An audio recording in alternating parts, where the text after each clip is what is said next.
नमस्कार, मैं हूं नगेंद्र भाटी। राजनीति से संन्यास लेने के बाद क्या करेंगे अमित शाह? गृह मंत्री ने बता दिया अपना रिटायरमेंट प्लान। केंद्रीय गृह मंत्री अमित शाह ने अपने रिटायरमेंट की योजना का खुलासा किया है।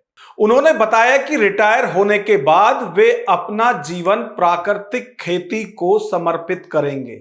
अहमदाबाद में एक कार्यक्रम में बोलते हुए शाह ने कहा कि वो वेदों उपनिषदों का अध्ययन करेंगे और प्राकृतिक खेती के लिए काम करेंगे। उन्होंने प्राकृतिक खेती को वैज्ञानिक प्रयोग बताते हुए इसके फायदों पर जोर दिया। हमारे देश में राजनेताओं के रिटायरमेंट को लेकर हमेशा चर्चा होती रहती है। हालांकि देश की राजनीति में रिटायरमेंट की कोई समय सीमा नहीं है। संविधान के मुताबिक कोई व्यक्ति किसी भी उम्र तक चुनाव लड़ सकता है। हालांकि केंद्रीय गृह मंत्री अमित शाह ने अपना रिटायरमेंट प्लान बता दिया है। इतना ही नहीं, उन्होंने अपना फ्यूचर प्लान भी जाहिर कर दिया है। उन्होंने कहा कि यह ऑर्गेनिक खेती एक प्रकार का वैज्ञानिक प्रयोग है जो कई प्रकार के फायदे देती है।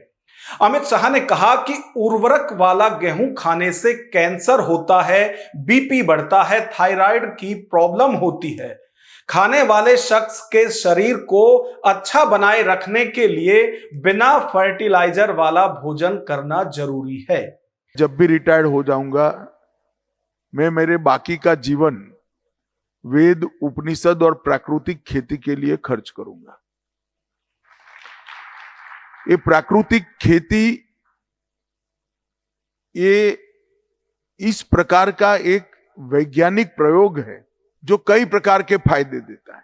फर्टिलाइजर वाला गेहूं खाने से कैंसर होता है, बीपी बढ़ता है, डायबिटीज होती है, थायराइड की प्रॉब्लम आती है। शुरू में तो हमें मालूम नहीं पड़ा। तो खाने वाले के शरीर को अच्छा रखने के लिए फर्टिलाइजर, केमिकल बगैर का खाना खाना, इसका मतलब है दवाइयों की जरूरत ही नहीं पड़ेगी।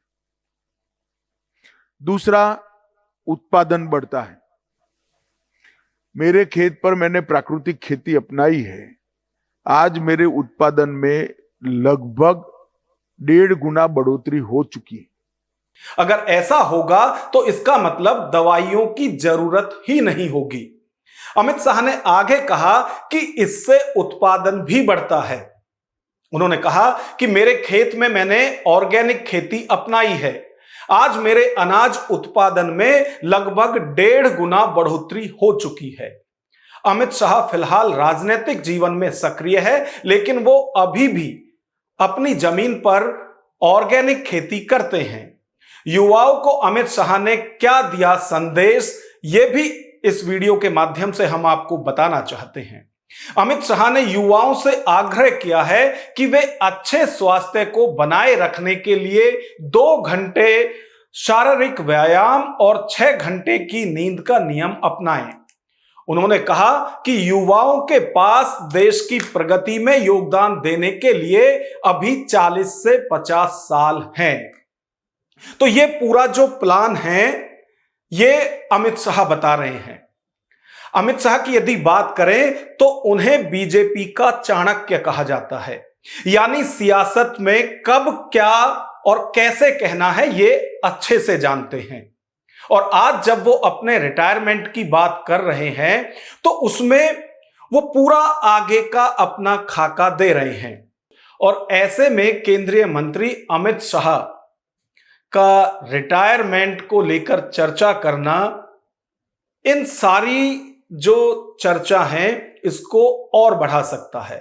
यानी हो सकता है कि अब जब रिटायरमेंट की बात अमित शाह कर रहे हैं तो इसके बाद विपक्ष की तरफ से, जैसा कि पहले भी विपक्ष की तरफ से सवाल उठाए जाते रहे हैं कि जैसे बीजेपी के बहुत से सीनियर नेताओं को जबरन रिटायर किया गया, तो क्या 75 साल की उम्र होने के बाद खुद प्रधानमंत्री नरेंद्र मोदी भी रिटायर हो जाएंगे?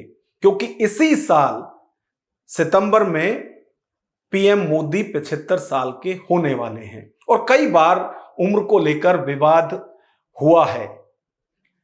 खैर, आज तो सिर्फ अमित शाह ने अपने रिटायरमेंट के बाद की प्लानिंग बताई थी।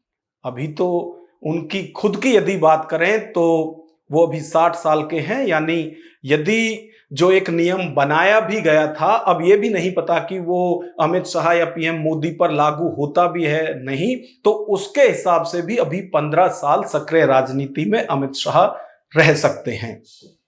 इस पूरी खबर पर आपकी क्या राय है? कमेंट बॉक्स में हमें जरूर बताएं।